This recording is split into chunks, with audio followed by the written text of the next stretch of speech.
ನಮ್ಮ ದೇವರು ಎಲ್ಲೋ ಇಲ್ವಾ? ನಮ್ಮ ದೇವರು ಆತನು ಆ ಪರಲೋಕದಲ್ಲಿ ನಮ್ಮನ್ನು ನೋಡಿ, ನಮ್ಮ ಕೂಗನ್ನು ಕೇಳಿ, ಅದರ ತಕ್ಕ ಸಮಯದಲ್ಲಿ ಎಲ್ಲವನ್ನು ಕೊಡುವ ಕರ್ತನಾಗಿದ್ದಾರೆ. ಆತನೊಬ್ಬನಿಂದನೇ ಎಲ್ಲವೂ ಸಾಧ್ಯ. ಇನ್ಯಾರ ಹತ್ರ ನಮ್ಮ ಆಲೋಚನೆ ಅಂತ ಹೋದ್ರೆ ನಾವೇನಾಗ್ತೀವಿ? ಸೋತೋಗ್ತೀವಿ. ಬೇರೆಯವ್ರ ಆಲೋಚನೆ ಅಂತ ಹೋದ್ರೆ ನಾವು ಸೋತೋಗ್ತೀವಿ. ಆದ್ರೆ ದೇವರನ್ನೇ ದೃಷ್ಟಿಸುತ್ತಾ, ಹೌದು ದೇವರನ್ನೇ ದೃಷ್ಟಿಸುತ್ತಾ ನಮ್ಗೇನ್ ಬೇಕೋ ಅದೆಲ್ಲ ನಾವು ಕೇಳಿದ್ರೆ ಯೇಸು ಸ್ವಾಮಿ ತಕ್ಕ ಸಮಯದಲ್ಲಿ ಎಲ್ಲವನ್ನು ಕೊಡ್ತಾನೆ. ಹೆಂಗ್ ಕೊಡ್ತಾನೆ ಗೊತ್ತಾ?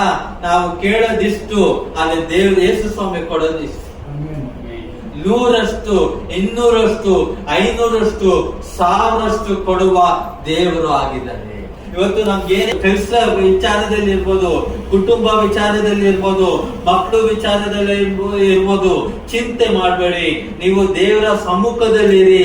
ಆರಾಧನೆ ಆರಾಧನೆ ಆರಾಧನೆ ಅಂತ ನಾವ್ ಯಾವಾಗ ಸ್ತುತಿಸ್ತೇವೋ ಅವಾಗ ಅದನ್ನ ಮೆಚ್ಚಿ, ನಮ್ಮ ಹೃದಯನ ಮೆಚ್ಚಿ, ನಮ್ಮ ಮನಸ್ಸನ್ನ ಮೆಚ್ಚಿ, ನಮ್ಗೇನ್ ಕೊರತೆ ಇದೆಯೋ ಅದೆಲ್ಲ ನೀಗುವ ಕರ್ತನು ಇದ್ದಾರೆ. ಸೊ ನಮ್ಮ ಆಸೆಗಳನ್ನು ಪೂರೈಸುವವನು ಕರ್ತನು.